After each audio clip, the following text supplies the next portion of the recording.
Welcome to this episode of the President's Diary podcast. I am your host, Destiny Afo, and today we will be looking into a very critical issue concerning the Israel-Iran war and its wider implications.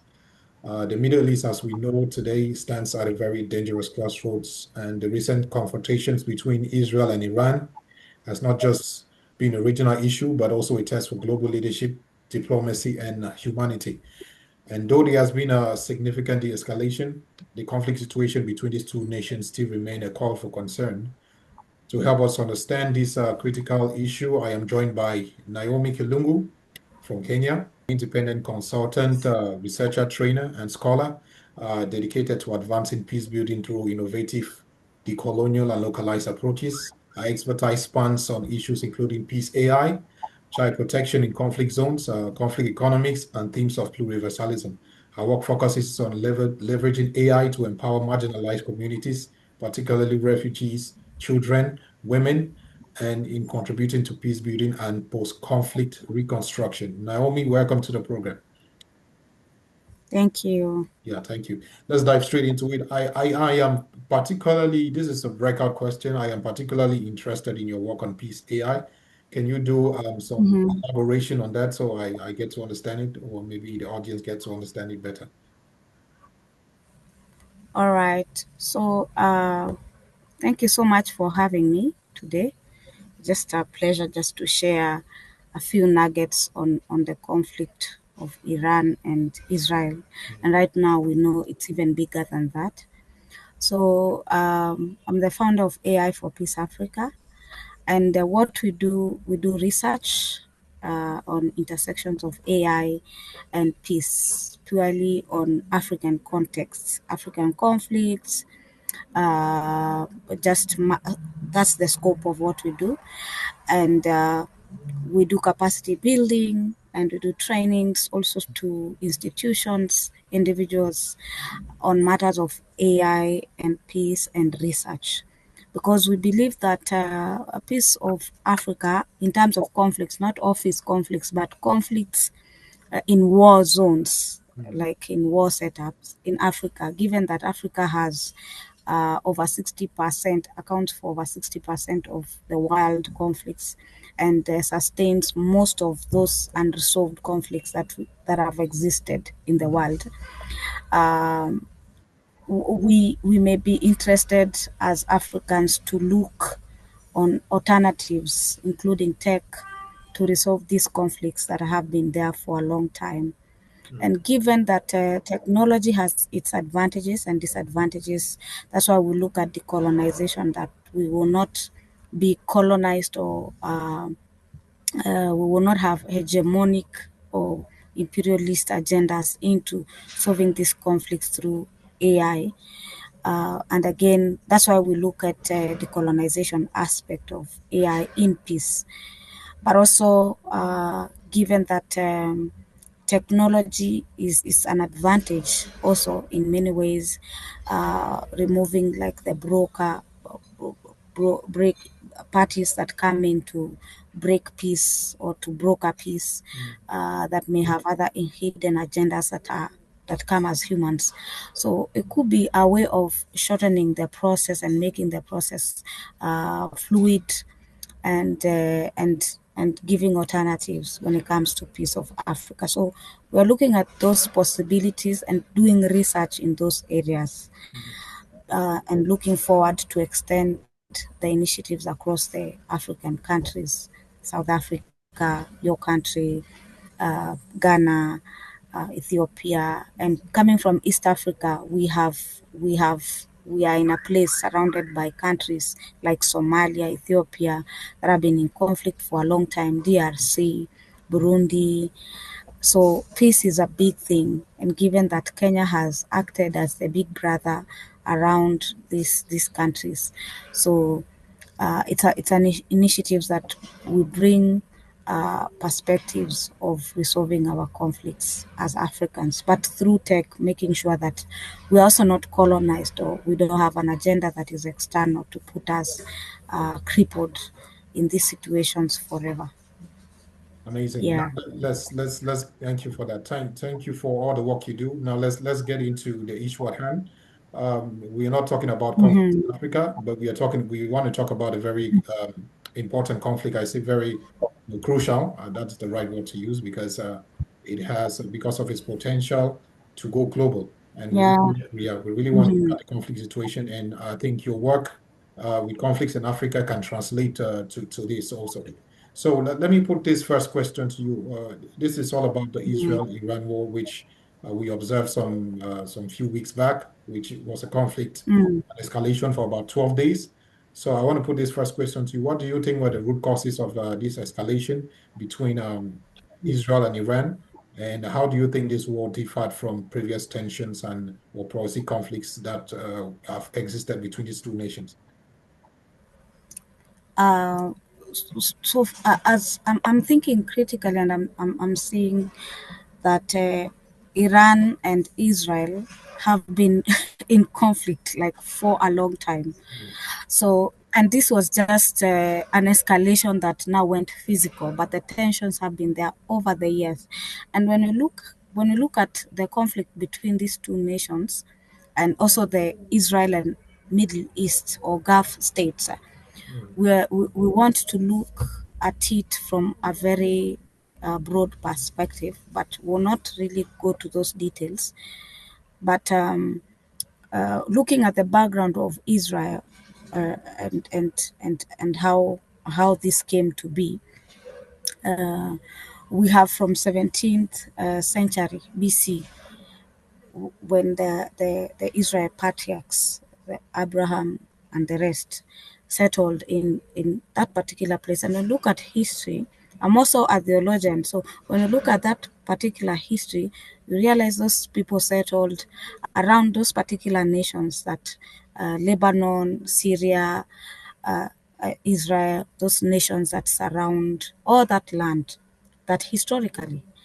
And then, but the nation had a lot of overtakings and other empires coming to take in, and including Roman Empire that came in and even tried to divide Israel and named a part of it just to weaken the aspect of Israel, named Palestine. mm, You look at history during the Ottoman time, that was the medieval time, and how those conflicts that influenced and just affected what we call now Israel.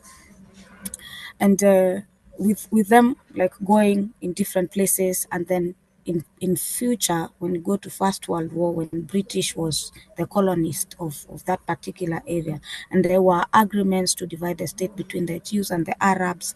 The Arabs had settled there when they overtook Israel during those times, early in history. So they also owned that part. The descendants of Arabs also owned that particular place, and also the Jews owned that particular place. So you see, the conflict is generational, is long before time. But this one, Iran and Israel, we have seen in Netanyahu saying from 1990s that has been his interest, talking about Iran and the nuclear bomb, and discussing that it should be controlled. We have watched him in UN meetings, security meetings, saying Iran must be stopped, mm, even when he got out and then he came back to power. So it has been his goal to destroy the Iran nuclear weapons. And when there was a strike, the first time Israel struck Iran, the previous day, the entity that controls the it's called the International Atomic Agency had given a report that Iran is not complying with the nuclear requirements.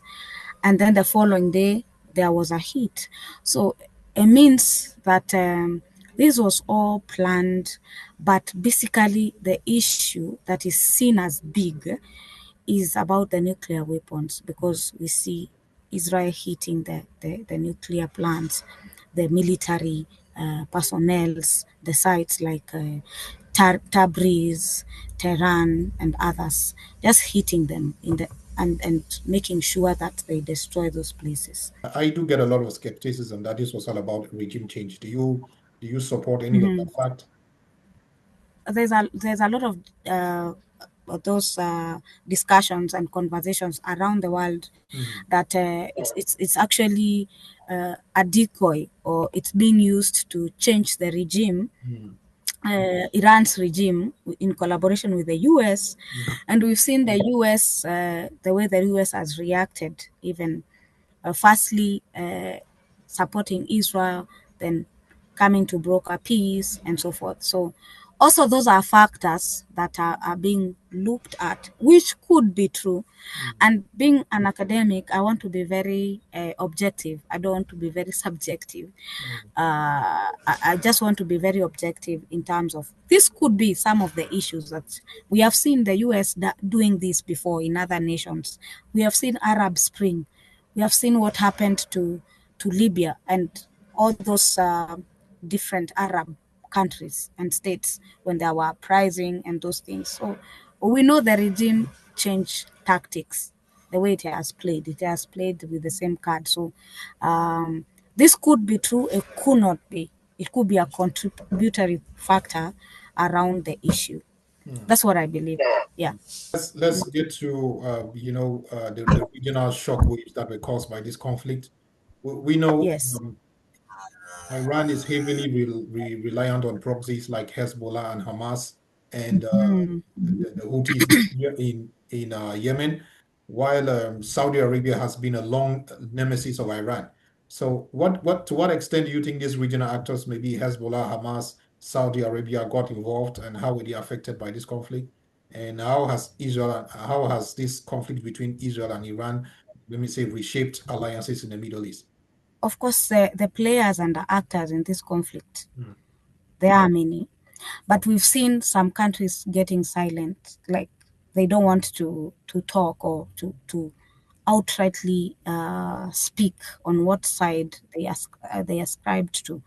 We've seen countries like Qatar and Saudi Arabia coming as mediators into the conflict, and we saw after the attack, we saw Iran hit Qatar. We saw them hit a base, an American base there.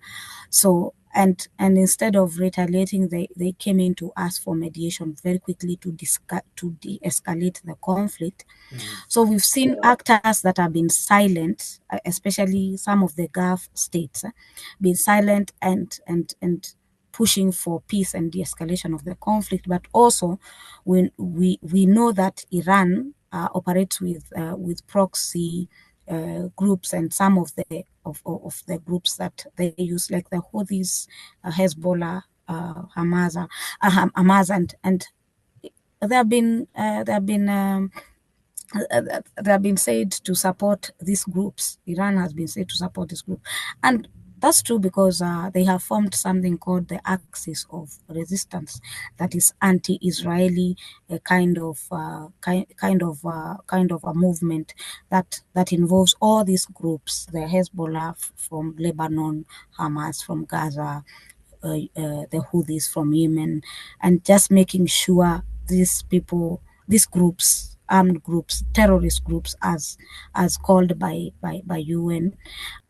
I believe the conflict has so many facets, so many players, international states, African states supporting this other side, this is supporting this other side, and seeing China right now, China and Russia, they outrightly support Iran, and but they are coming in as mediators. Let's look at the global stakes of this conflict. We did get a lot of international response from key global players like the United States, from like Russia and China. Mhm, Russia and China mhm. categorically condemned the attack of Iran by Israel, while the United States, Yeah. yeah, through President Trump, assisted Israel in dropping Mhm, bombs on Iranian nuclear sites. mhm. This conflict lasted for about 12 days, and though there has been a significant escalation, do you see a possibility where this conflict could resurface and maybe like spill over to the wider Middle Eastern region and maybe become a global war? So it's a yes or no, depending on what the global players will do. Mm, So it depends on the major, there are major big states that will determine. United States, Russia, China mm, are big players in this conflict. mhm. And then we bring in the core, the primary actors in the conflict, that is Israel and Iran. Mhm. That whether this conflict will resurface again and just become a global or a world conflict will be determined by the conversations they will have when it comes to ceasefire. Let's look at what's in the future. What's at stake for these two nations? Scenarios do you think could lead to further escalations or de-escalation? And how do you think the recent confrontation will reshape the future of Middle Eastern geopolitics over, say, the next decade? And do you think this conflict could become a catalyst for reform and revolution within Israel or Iran? My view or my opinion is that the key thing here is the key aspect is the arms race and the power balance that these nations have.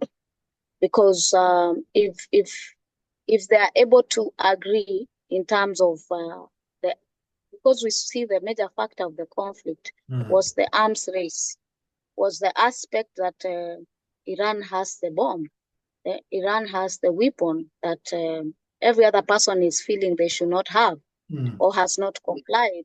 So the major factor here is the arms race. mm, So, and again, is power balances where we see these key players like Russia and China.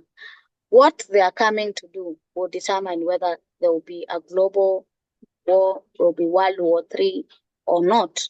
mm, So, of course, every nation comes in to bring its interest. And war mostly is not easy to go to. It's usually the last resort in most countries because they are looking at their economies, they are looking at their stabilization and where they are at. So many of these nations, when you look at them, they want uh, they want stability. That's why you're seeing Saudi Arabia. You're seeing uh, countries like Qatar and other Gulf states pushing for peace, pushing for mediation, pushing uh, for ceasefire, and this is an advantage because Iran has a lot of power when it comes to control of oil to the world. I would say, in my own opinion, that everyone would seek to have peace. Iran should be in peace, uh, with Israel should be in peace. But of course, United States would with a key player to determine whether we will have peace as a world or not. If they decide to change the regime, then that will be another aspect because, as I was saying, the war and conflicts in the world are very intrinsic. They are very personal, even to nations and cultures of those people. mm, So, changing regimes, what will be the reaction around the Gulf state, the Islamic states? What will be their reaction? So, the best option is to have a peace that is sustained. Although we know the relationship is very fragile of these states over the years, it has been fragile. But uh, uh, as a scholar, I would say let's maintain the fragility of it and have a bit of conversations and conflict resolution and have G7 and other major UN bodies coming in with time to draw in a peace agreement that can work for a long time. And we know Trump is a very good dealership. He has brought something called dealership peace. Dealership, it's like a deal. So his mechanism of peace is very interesting that I've seen. It's not like Obama. So it's about what do you have on the table, uh, and what do I bring on the table. mm, So, and just a new dynamics of looking at peace. You saw DRC and Rwanda, president of Rwanda, DRC. So many facets of how is making peace. So, and making sure the world is at peace. But I don't know how, the long term, how it can be sustained. We'll see when he gets out of power whether there will be spillovers again.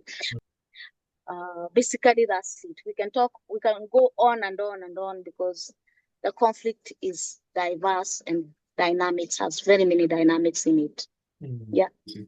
Yeah, I think Trump has been more transactional in its approach to peace building and its approach to international relations Yeah. leveraging on multilateralism and building alliances. So thank you for all your contributions, Naomi. I'm sure you have other things to attend to.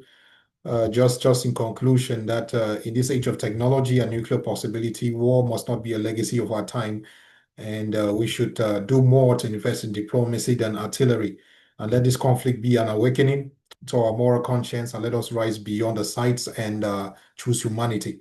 So thank you, Naomi, for your time. Thank you so much, Destiny, for having me in the podcast. I'm really grateful. I Mm, hope we can discuss more in future, and mm, especially in aspects of African context. mm, And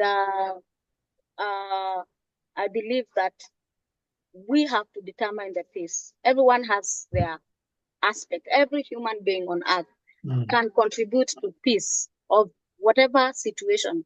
And even this one for Iran and Israel, we have we have a place to contribute through research, through podcasts like this, just bringing people into awareness, mm, bringing scholars, discussions, peace building mechanisms, propositions that we can present in different organizations that can call this, that play a part in calling these people into the table. And we are able to broker peace from wherever we are, mm, no matter the place that we sit in, even as Africans, as people in the Europe, as people in Australia, wherever we are, we can contribute to ideas, discussions, awareness, and discuss mechanisms of peace. I mm. believe everyone has a part to play, and that's why you do small, I do small, the other one does a small thing, and the world comes together.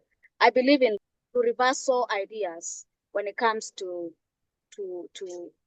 peace aspects, because we can bring the small world views, the small words to form a big world. If we Mm. want a world of peace, then let's bring on all these aspects. And that's why I was saying we must look at the culture of the Middle East, Islamic nations, when we are saying about peace. You cannot just take out their leader. Those are some of the aspects that I subscribe to when it comes to peace. Pluriversal kind of concepts and contexts where we can bring everyone's worldview and contribute to one goal, which is peace in the world. Yes. Thank you so much. Thank you so much.